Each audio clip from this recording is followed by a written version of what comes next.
My name is Sebastian, but everyone calls me Grandpa Seb. I'm 60 years old, and on what should have been one of the happiest days of my life, my daughter's wedding, everything changed. My own daughter stood up, said just a few words, and in seconds, I went from father to stranger. I'm going to tell you what they did to me, how the people I raised, loved, and sacrificed everything for turned their backs on me. But before I begin, please let me know in the comments, where are you watching this from? To everyone here supporting this community, thank you.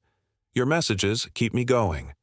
And if this is your first time here, do me a favor, like, subscribe, and hit the bell. You're not just joining a channel, you're joining a family that believes no one should suffer in silence. Now, let me tell you my story. You know that feeling when you're about to lose something precious? Your hands shake a little, your chest gets tight, and you try to memorize every detail because you know this moment is slipping away forever. That's how I felt standing in my garage at 5:30 in the morning, running my weathered hands along the hood of my 1967 Mustang Fastback. Marina blue, original paint job. I bought her the year Eileen was born. That's my daughter's name, though she goes by Sarah now. Changed it when she started university, said Eileen was too complicated for her professors to pronounce. 22 years I spent every Saturday morning under that hood. 22 years of my little girl handing me wrenches, asking 1,000 questions about carburetors and timing belts. She'd sit on that old milk crate, pigtails bouncing, chocolate on her fingers from the cookies her mama would bring us. Daddy, why does the engine make that noise? Daddy, can I help fix it? Daddy, will you teach me to drive this when I'm big? I taught her everything about that car. How to check the oil, change a tire, listen for problems in the engine's rhythm. She was the only one who understood why I'd spend entire weekends just polishing chrome and adjusting the carburetor for the 100th time. The buyer arrived at 7 sharp. Young man, maybe 30, with clean hands and a nervous smile. He had cash, $28,000 in crisp hundreds, counted twice. I watched him sign the title transfer with hands that didn't shake like mine did. When he drove away, something hollow opened up in my chest. Not just because the car was gone, but because of why it had to go. Sarah had called 3 nights before, voice thick with tears. I could barely understand her through the sobbing. Daddy, I know it's so much to ask, but Jake's family, they're contributing so much to the wedding. His parents are paying for the venue, the flowers, the band. I just want something beautiful, something worthy of the love we share, something that shows I belong in his world. That last part, shows I belong in his world, it stuck in my throat like a bone. I didn't tell her about the second mortgage I'd already taken out on the house, didn't mention the part-time job I'd picked up at Home Depot, or how my arthritis screams every morning when I'm stocking shelves and loading lumber for customers half my age. Didn't explain that my retirement fund was already gone, drained over the years to pay for her college, her graduate program, her car when she got that internship at the law firm. I just said what I always said, sweetheart, whatever you need. After I hung up, I sat in that empty garage for 2 hours. The oil stains on the concrete looked like shadows now, ghosts of all the Saturday mornings we'd never have again. I tried to remember the last time Sarah had even asked about the car, the last time she'd shown any interest in the thing that connected us most. It had been years, but this was her wedding, her one day to be a princess, to feel like she belonged in the world she'd chosen over the one I'd given her. If selling the last piece of my father's legacy could buy her that feeling, then so be it. Love makes us do impossible things. Love makes us sacrifice what we can't afford to lose. Love makes us believe that giving everything we have is the same as being valued. I should have known then what I know now. Some people take everything you offer and still find a way to make you pay for the privilege of loving them. 3 weeks after I sold the Mustang, Sarah asked me to meet her at Romano's, that little Italian place where I used to take her for birthday dinners when she was small. She always ordered the same thing, spaghetti and meatballs with extra cheese, no matter how many times I suggested she try something new. Now she was sitting across from me, 24 years old, fidgeting with an engagement ring that cost more than I make in 6 months.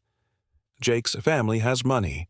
Tech money, the kind that builds walls around people and makes them forget where they came from. She looked different. Her hair was straighter, lighter. Her clothes had that expensive look I could never afford to buy her. Even her voice had changed over the years, losing the slight accent she'd grown up with, the rhythm of our language that used to pepper her English when she got excited or angry. "Dad, I need to talk to you about the wedding." She wouldn't meet my eyes, kept staring at her water glass like it held the secrets of the universe. I waited. That's something you learn as a parent. Sometimes you have to let them find their own words, even when the silence stretches uncomfortably long. "We've decided to keep it really small, intimate. You know how overwhelming big celebrations can be for me." I nodded, remembering her 8th birthday party. She'd invited 20 kids from her class, spent weeks planning games and picking out decorations. But when the day came, she spent most of the party hiding in the bathroom, overwhelmed by the noise and chaos. My sensitive girl, always feeling everything too deeply. "Of course, sweetheart. How small are we talking?" "Just immediate family, maybe 30 people total." She reached across the table and squeezed my hand, her engagement ring cold against my skin. "But, Dad, your contribution, it means everything.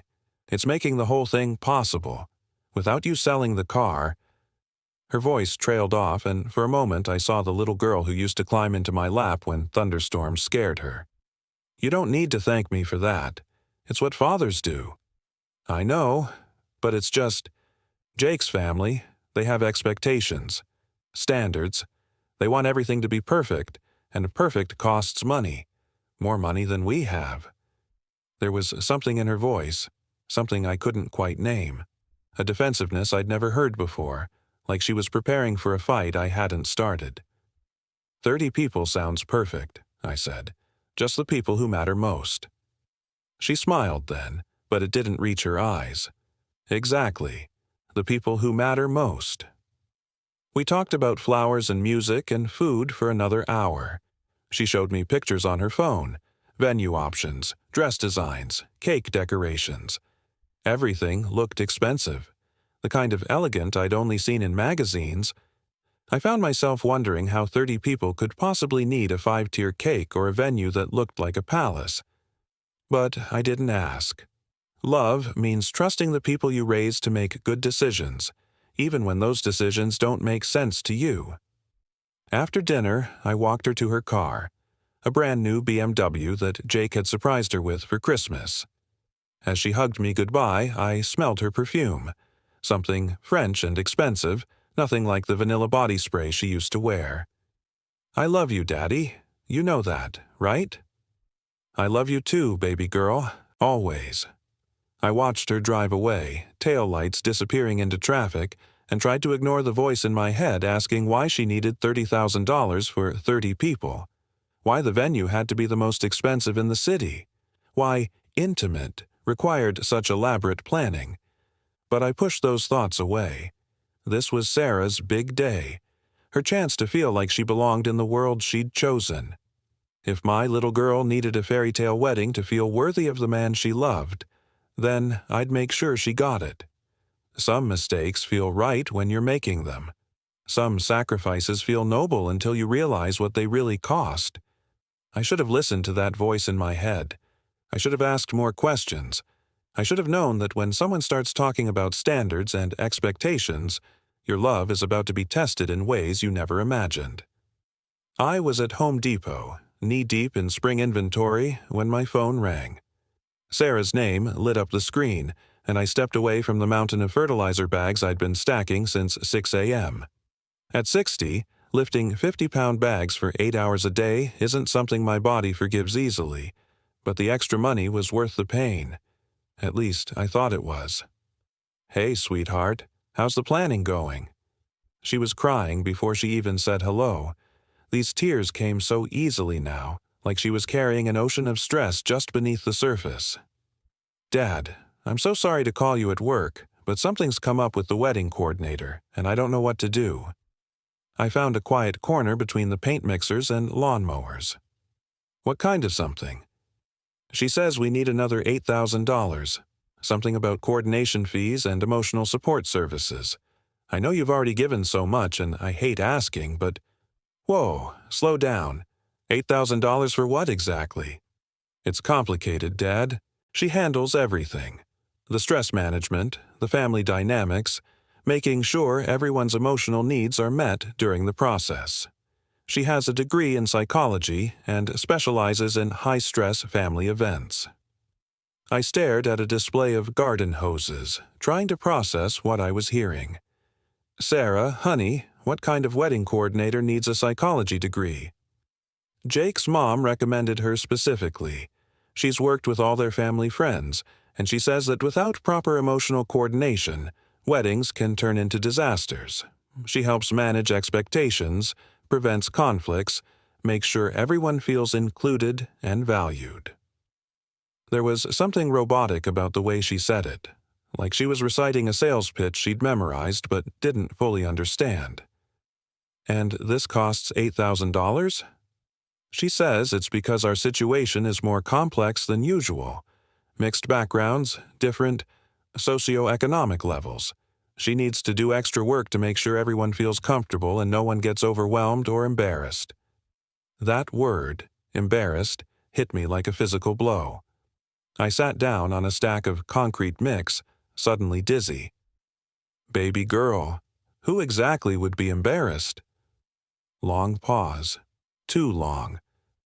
It's not about embarrassment, Dad. It's about making sure everyone has the best possible experience. She says that without proper coordination, family tensions can ruin the entire day. She prevents that from happening. What family tensions? Another pause. In the background, I could hear voices.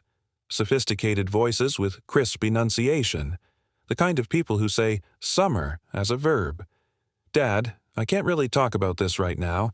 I'm at Jake's parents' house and we're going over the final details. Can you help us with this? Please. I promise this is the last thing I'll ask for. $8,000. I looked at my hands, already swollen from the morning's work, and tried to figure out where I could possibly find that kind of money. My credit cards were maxed out from the wedding expenses I'd already covered. The second mortgage had limits. My 401k was already depleted. But it was Sarah, my little girl, the one who used to fall asleep in my lap while I read her stories, the one who made me Father's Day cards with crooked hearts and told me I was the best daddy in the world. I'll figure something out. Really? Oh, Dad, thank you so much. You don't know what this means to me. To us. This coordinator's going to make everything perfect. She's going to make sure it's the most beautiful day of our lives. After I hung up, I sat in that hardware store for 20 minutes, surrounded by the smell of mulch and fertilizer, trying to understand what had just happened. What kind of wedding coordinator charges $8,000 to manage family tensions? What kind of psychology degree teaches you to prevent embarrassment at weddings? And why did Sarah sound like she was reading from a script? I called my bank from the parking lot during my lunch break. They were willing to extend the second mortgage, but just barely. The interest rate would go up. The payments would be higher than my Social Security check. But Sarah needed this. This coordinator was going to make everything perfect. She was going to ensure that my daughter's wedding day was everything she dreamed it would be. I signed the papers that afternoon, right there in my truck, with my supervisor texting me to get back to work. Some people say love is blind. That's not true. Love sees everything. It just chooses to believe the best possible explanation for what it's seeing. Love makes you think that when someone you raised starts talking like a stranger, they're just growing up. Love makes you believe that asking for more and more money means you're valued, not used. Love makes you sign papers that will haunt you for the rest of your life, because you can't imagine that the person you'd die for would ever deliberately hurt you. I wish I'd been blind. Blindness would have been kinder than what was coming. I woke up at 4:30 a.m. on Sarah's wedding day. Hadn't really slept, Just laid there listening to the ceiling fan and rehearsing what I'd say in my father of the bride speech. I'd been working on it for weeks, writing and rewriting on the back of Home Depot receipts during my breaks. I wanted to tell everyone about the little girl who used to practice walking in my shoes, declaring she'd marry someone just like Daddy someday.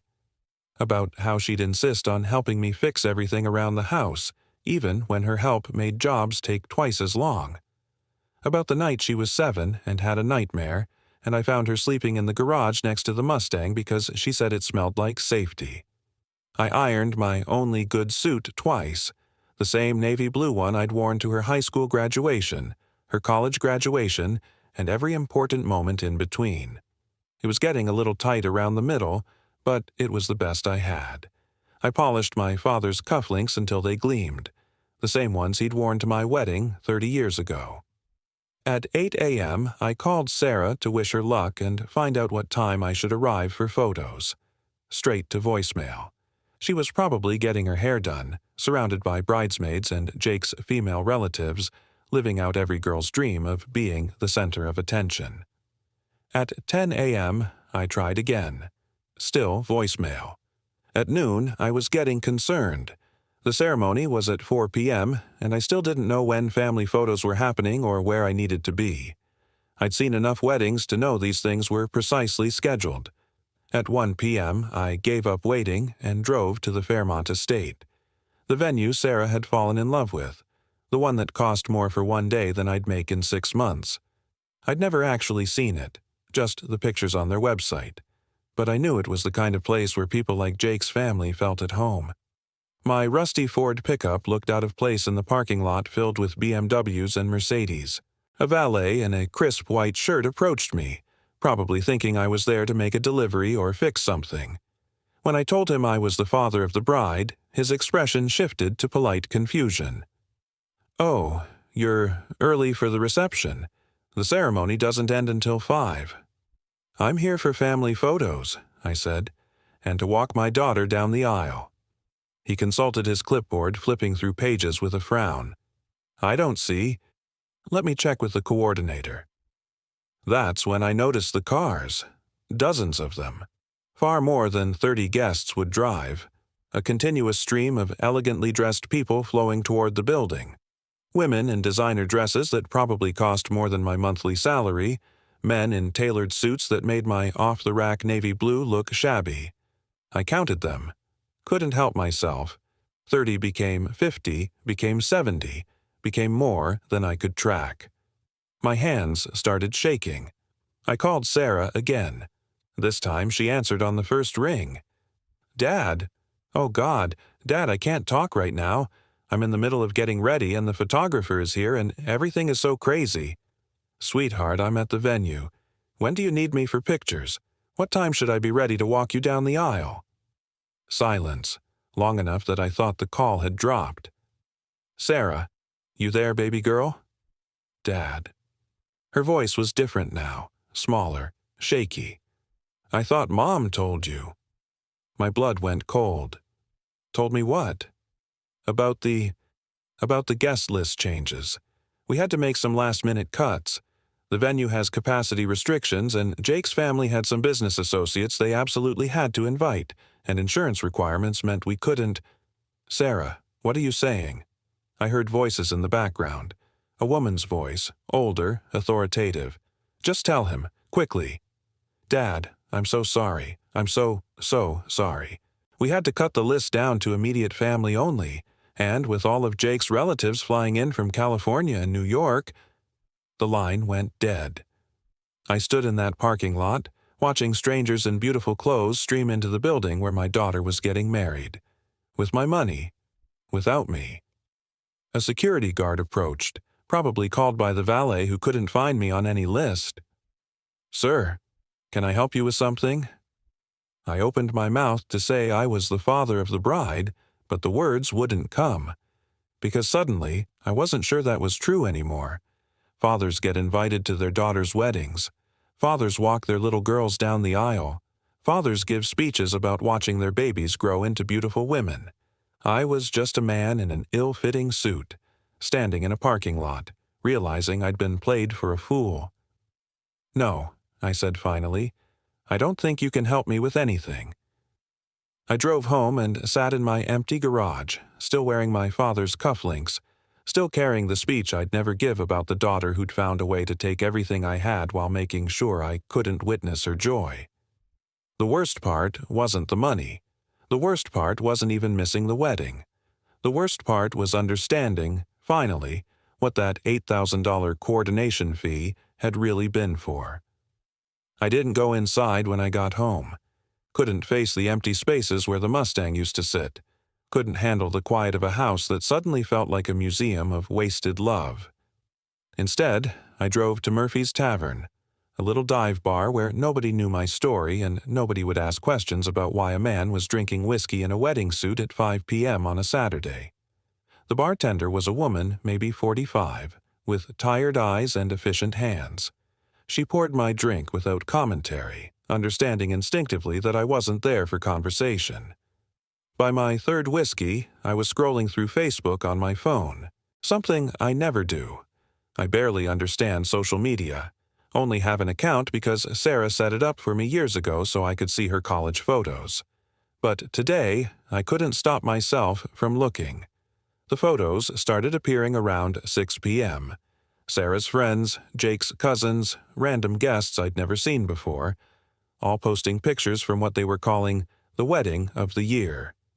Sarah looked radiant in a dress that cost more than some people's cars. Layers of silk and lace, a train that required 2 bridesmaids to manage, beadwork that caught the light like diamonds. She was glowing with happiness, surrounded by flowers that must have cost thousands, standing in front of an altar decorated like something from a fairy tale. Jake looked handsome in his tuxedo, a real one, not rented. I could tell by the way it fit him, like it was made for his body specifically. His family stood around them like a protective wall of wealth and respectability, everyone picture-perfect and gleaming. I started counting faces in the background. The lies Sarah had told me began unraveling with each scroll. 30 guests became 50. 50 became 100. The photographer's own post said it clearly. Celebrating the beautiful union of Sarah and Jake. What an honor to capture magic for 200 of their closest family and friends. 200 people. 200. I screenshotted that post, my hands shaking so badly I almost dropped the phone. More photos kept coming. The 5-tier cake that reached toward crystal chandeliers. The string quartet positioned beside ice sculptures that looked like something from a movie. Round tables with centerpieces that cost more than most people spend on groceries in a month. Professional lighting. A videographer with equipment that probably cost more than my truck. A dance floor that could accommodate dozens of couples. An open bar with bartenders in black vests serving cocktails I'd never heard of. This wasn't a small, intimate gathering. This was a production. A statement. A celebration designed to show everyone exactly who Sarah had become and who she'd left behind. "Another?" the bartender asked, noticing my empty glass. I nodded, not trusting my voice. She poured the whiskey and studied my face. "Rough day." "My daughter got married today." The words came out steady, but inside, something was breaking apart. That's supposed to be happy news. It would be if she'd invited me. The bartender's expression shifted to something softer. Jesus, what kind of person doesn't invite their own father to their wedding? That's when I started crying. Right there at the bar, in front of a stranger, wearing my father's cufflinks and my only good suit. Crying like I hadn't since the day my wife left, like I hadn't since my own father died. I cried for the Mustang that was gone forever, for the little girl who used to climb into my lap and tell me I was her hero, for the man I used to be, before I learned what it felt like to be disposable. The bartender slid a box of tissues across the bar without saying anything, gave me the dignity of falling apart without commentary. I saved every photo, every single one. Screenshots of the crowd, the expensive decorations, the professional setup that my money had helped pay for. Evidence of what Sarah had really done to me. because I was starting to understand that this wasn't just about embarrassment or family tensions. This wasn't about venue capacity or last-minute changes. This was about shame. Sarah was ashamed of me, ashamed of where she came from, ashamed of the man who'd raised her, ashamed of having a father who worked at Home Depot and drove a rusty pickup truck. The coordination fee hadn't been about managing stress or preventing conflicts. It had been about managing me, about finding a way to take my money while ensuring I couldn't contaminate her perfect day with my presence. I sat in that bar until closing time, watching strangers celebrate my daughter's joy while I mourned the death of everything I thought I knew about love. The envelope arrived on a Thursday, exactly 1 week after the wedding. I almost threw it away, thinking it was junk mail. The return address was some company I'd never heard of, the envelope too thick and expensive-looking to be anything meant for someone like me. But my name was spelled out in calligraphy across the front. Real calligraphy, the kind that costs extra at fancy stationery stores. Someone had paid good money to make sure this envelope looked important. Inside was an invoice printed on heavy cardstock, the kind of paper that feels substantial between your fingers. Harmony Life Transitions, LLC Professional Emotional Coordination Services Invoice, Yitzhak 2847. Client, Sarah Elizabeth Williams, formerly Henderson. Service period, March 15th, May 22. Total amount, due, $8,000. Below that, itemized charges in neat rows. Pre-wedding family dynamic assessment and management, $2,500. Difficult conversation facilitation and emotional buffer services, $2,000. Day of coordination and family exclusion management, $2,000. Post-wedding relationship transition counseling, $1,500. Payment due within 30 days. Late fees apply after June 15th. At the bottom, handwritten in Sarah's familiar script, Dad, I know this is hard to understand, but Harmony helped us handle a really difficult situation with grace and sensitivity. Having you at the wedding would have created stress and conflict for everyone, especially Jake's family. This investment in professional coordination allowed us to celebrate our love without drama or uncomfortable situations. I hope you can see this as an investment in our family's long-term emotional health. The memories we made that day are priceless, and that's partly because of the money well spent on proper planning. I love you. S. I read it 7 times. 7. Because I kept thinking I was missing something, that there had to be some mistake or misunderstanding that would make this make sense. My daughter had hired someone to exclude me from her wedding, and now she wanted me to pay for that service. I sat at my kitchen table until the sun went down, staring at this bill for being unwanted. The irony was so sharp it almost made me laugh. Almost. $8,000 to manage me, like I was a problem to be solved instead of a father who loved his daughter. $8,000 to make sure I couldn't ruin her perfect day with my presence. $8,000 to coordinate my own heartbreak. The language they used, family exclusion management, made it sound clinical, professional, like cutting your father out of the most important day of your life was just another service you could hire someone to handle. I thought about the woman's voice I'd heard in the background when Sarah called from the venue. Just tell him. Quickly. Was that Harmony, the professional coordinator who specialized in breaking fathers' hearts efficiently? The worst part was Sarah's note. The casual way she talked about stress and conflict and uncomfortable situations. Like I was some kind of embarrassment she'd had to protect her new in-laws from. Like my presence at my own daughter's wedding would have been an inconvenience rather than a joy. The memories we made that day are priceless. She was right about that. The memories were priceless. But apparently, my absence was worth exactly $8,000. I kept staring at that line. Investment in our family's long-term emotional health. What family? The one that included Jake's parents but not me? The one where loving someone meant paying professionals to keep you away from them? That night, I did something I'd never done before. I Googled Harmony Life Transitions. Their website was sleek, professional, full of testimonials from satisfied clients who'd used their services for complex family situations and socioeconomic integration challenges. There it was, in corporate language.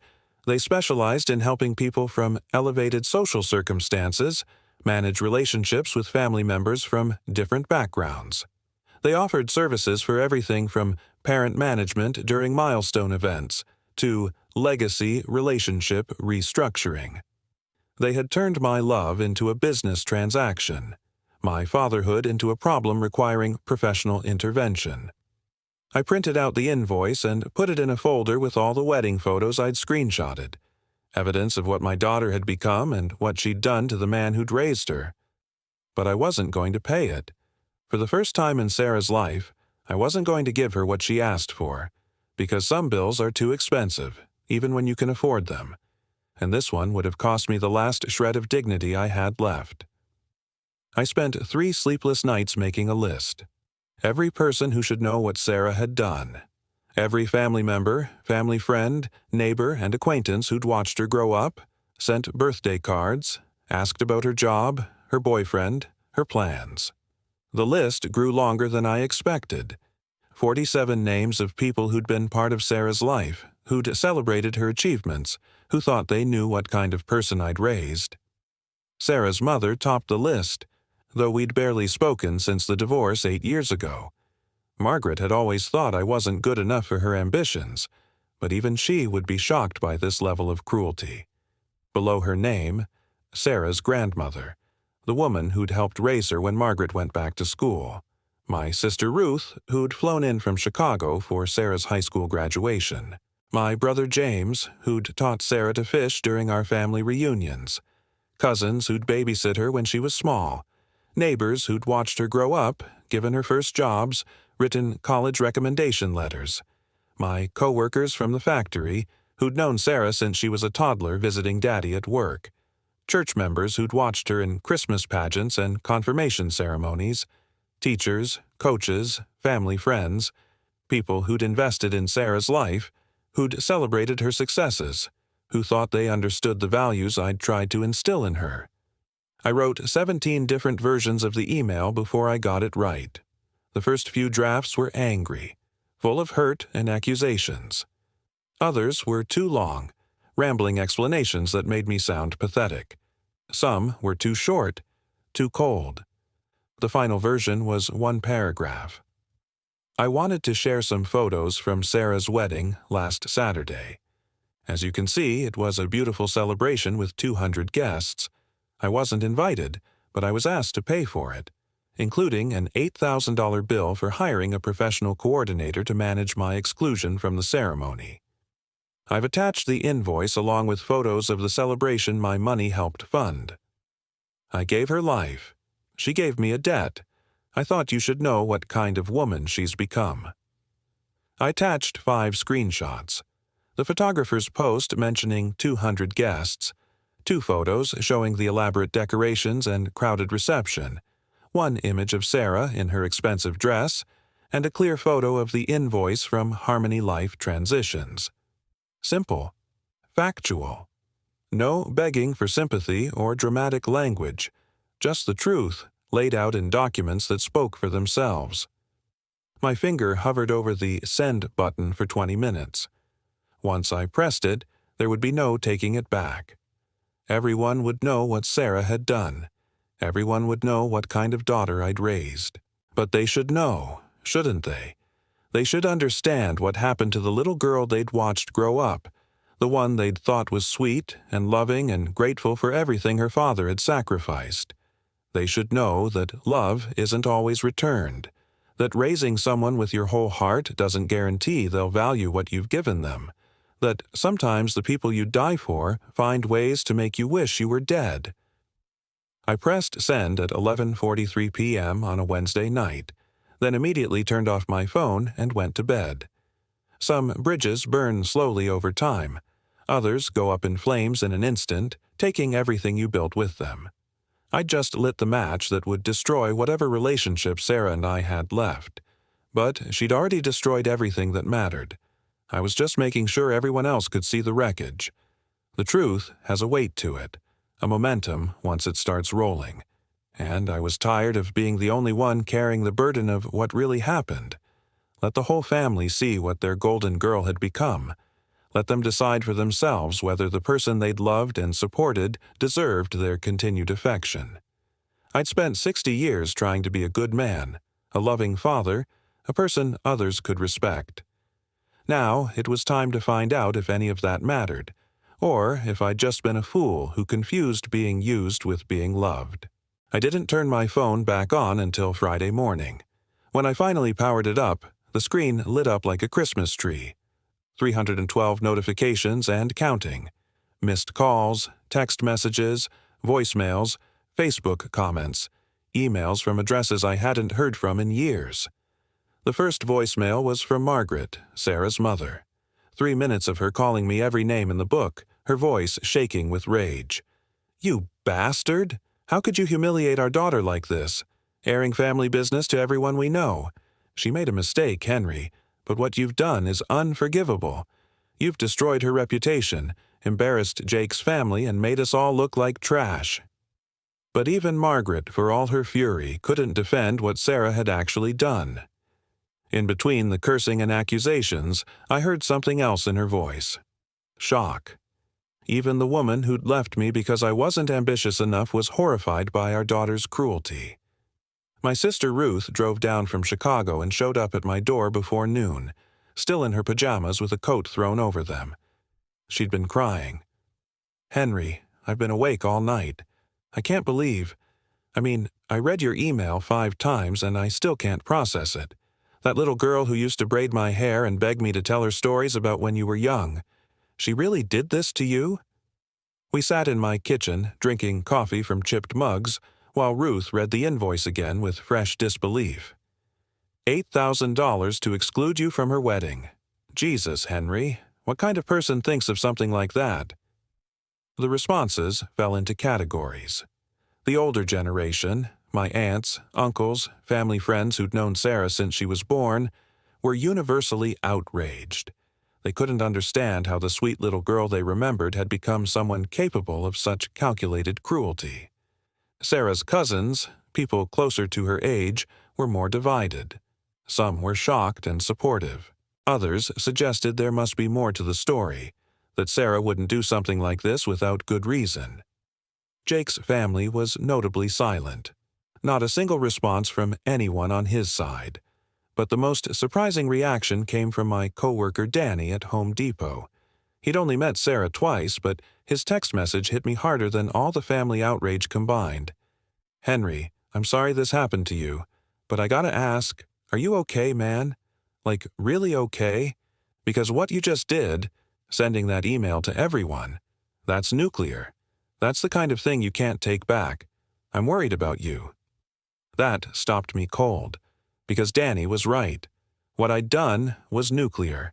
I deliberately destroyed Sarah's reputation, exposed her to judgment from everyone who'd ever cared about her, turned her into a cautionary tale about ungrateful children. And the scary part was, it felt good. By Sunday, the story had spread beyond my original email list. Sarah's high school friends were talking about it. People from her college were sharing screenshots.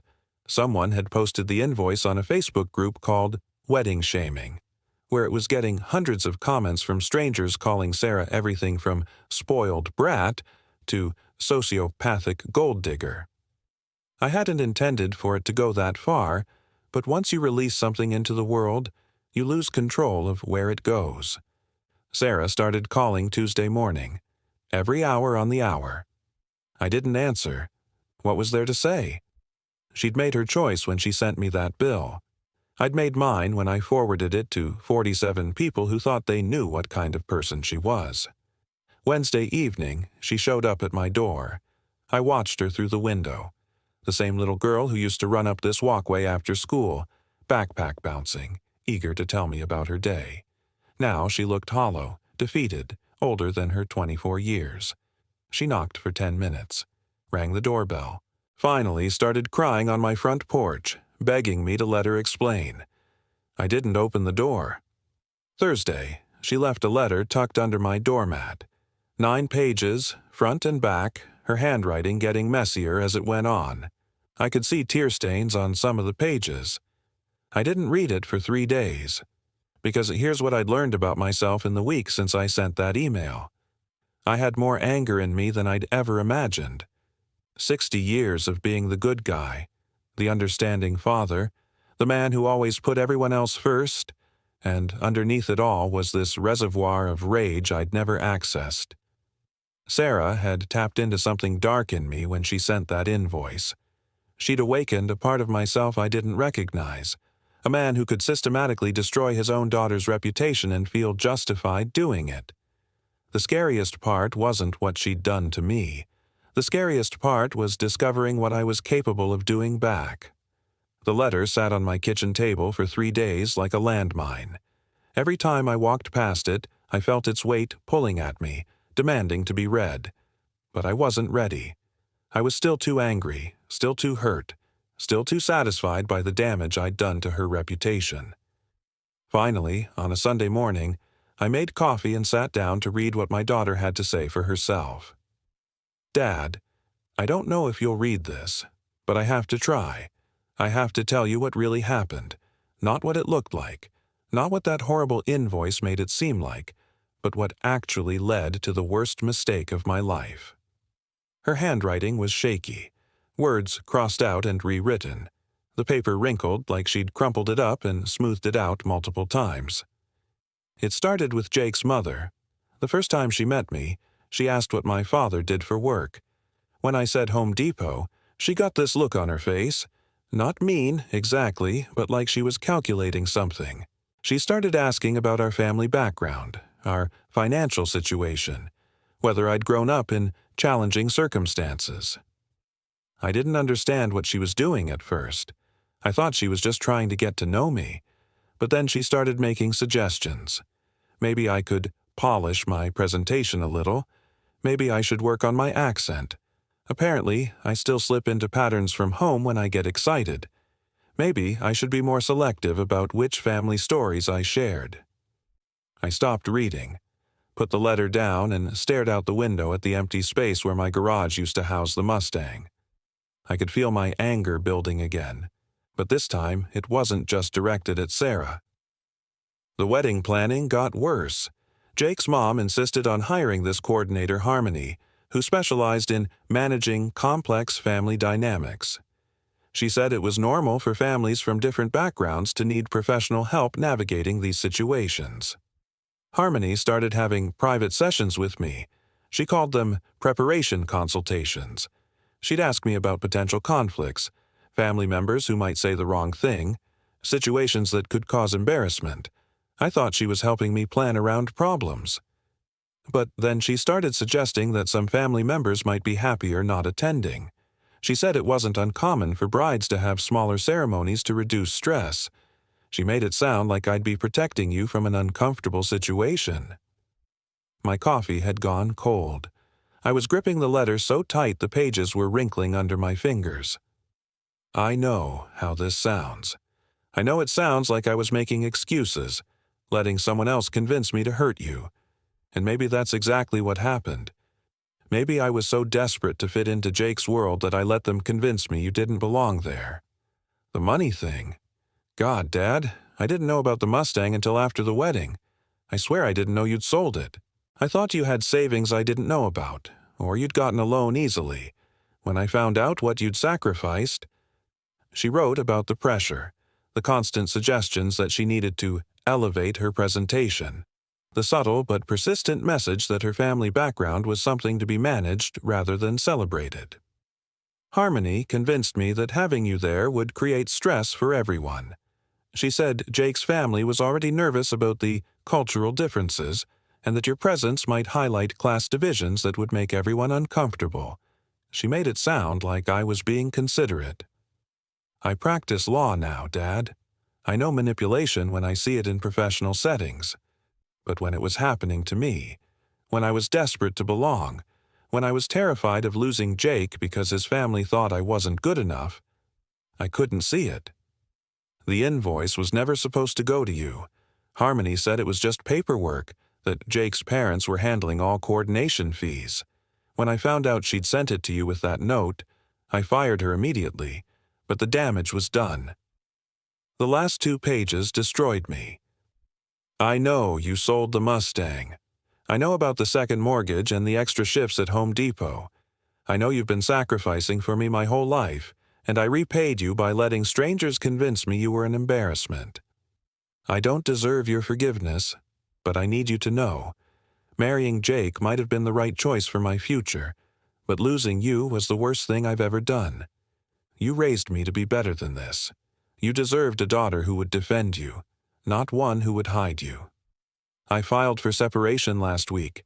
Jake's family's true colors came out after your email. They blamed me for not managing the situation better. They said I should have prepared you properly for your exclusion. They treated your heartbreak like a public relations problem. I can't undo what I did. I can't give you back the Mustang or the money or the trust I broke. I can't take back the wedding I excluded you from or the bill I sent for breaking your heart. But I can tell you this. The daughter you raised is still in here somewhere. The little girl who thought you hung the moon, who wanted to grow up to marry someone just like her daddy. She's horrified by what I became.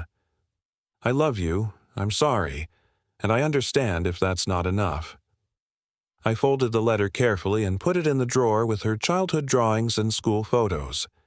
Then I sat at that table for 2 hours, crying for the little girl I'd lost and the broken woman she'd become. 6 months have passed since I sent that email. 6 months since I learned what it feels like to systematically destroy someone you love because they destroyed you first. The fallout continued long after I expected it to end. Sarah's story became internet famous, not just on wedding-shaming groups but on forums about entitled children, articles about family dysfunction, even a segment on some daytime talk show I never watched. She became a cautionary tale, the ungrateful daughter who billed her father for excluding him from her wedding. I never intended for it to go that far. I just wanted the people who knew us to understand what had happened. But the internet has its own momentum, and once something goes viral, you lose all control over where it lands. Sarah left Jake 3 months after the wedding, not because of my email, though I'm sure that didn't help. She left because his family never stopped treating her like a project that needed constant management, because they made it clear that loving their son meant erasing everything about where she came from. She moved back to town, into a small apartment near the community college where she started teaching paralegal courses. She's trying to rebuild her legal career after it got derailed by the scandal. Some firms won't touch her because of the publicity. Others think the whole thing is overblown. I see her sometimes. At the grocery store, the gas station, the library. We nod. We don't speak. It's not anger anymore. That rage I discovered in myself burned out months ago, leaving behind something more complicated. It's grief, I think. Grief for the relationship we had. Grief for the people we both used to be before money and class and other people's opinions got between us. I quit Home Depot and started a small handyman business. Word gets around in a town this size and people know my story now. Some hire me because they feel sorry for me. Others because they respect what they see as my dignity in an impossible situation. A few because they think anyone who could raise such an ungrateful daughter must be a saint. I don't feel like a saint. Saints don't send nuclear emails to destroy their children's reputations. Saints don't feel satisfaction when they watch their daughters become internet pariahs. But I don't regret it either. Sometimes the people you love force you to choose between being kind and being honest. Sarah forced that choice when she sent me a bill for being excluded from her wedding. I chose honesty, and honesty has sharp edges. Last Tuesday, I was replacing a screen door for Mrs. Chen when I heard familiar laughter from the yard next door. Sarah was helping her elderly neighbor carry groceries up his front steps, chatting with him about his garden, his grandchildren, his doctor appointments. She looked different, thinner, more serious. But when she smiled at that old man, I saw glimpses of the girl who used to help me fix things around the house just because she wanted to spend time with her daddy. She looked up and caught me watching. For a moment, neither of us moved. Then she raised her hand in a small wave. I nodded back. It wasn't forgiveness. I'm not sure either of us has earned that yet. It wasn't reconciliation. Too much damage has been done for simple fixes. It was something smaller and maybe more honest. Acknowledgement. We see each other. We know what we did. We both understand the price we paid for the choices we made. Some stories don't end with tearful reunions in the rain. Some don't end with dramatic confrontations or perfect justice. Sometimes they end with two people who loved each other learning to live with the space between who they used to be and who they've become. I'm building a workbench in my garage. It's not a Mustang, but it's something that's mine, something no one can ask me to sacrifice for their dreams or their shame. Sarah is building a new life, one that doesn't depend on other people's approval or require her to hide where she came from. Maybe that's enough. Maybe that's what redemption looks like when the damage goes too deep for simple forgiveness. Not erasure of what happened, but the slow, difficult work of becoming people who can live with what we've done. I loved my daughter enough to sell everything I had for her happiness. She loved her fiancé enough to sacrifice her relationship with me for his family's approval. Love makes us do terrible things sometimes, but it also gives us the strength to survive the terrible things we've done. I'm 60 years old. I raised a daughter who broke my heart, and I broke hers in return. We're both still here, still trying to figure out what comes after the worst thing you've ever done to someone you love. That's not the ending I would have written for us, but it's the truth we're living with. And sometimes the truth is all the redemption you get. Well, my friends, that's the truth of it all. If you were me, would you rebuild with Sarah or let it go? Let me know in the comments. Huge thanks for tuning in. Hit like, subscribe to stay connected, and ring the bell. Thank you.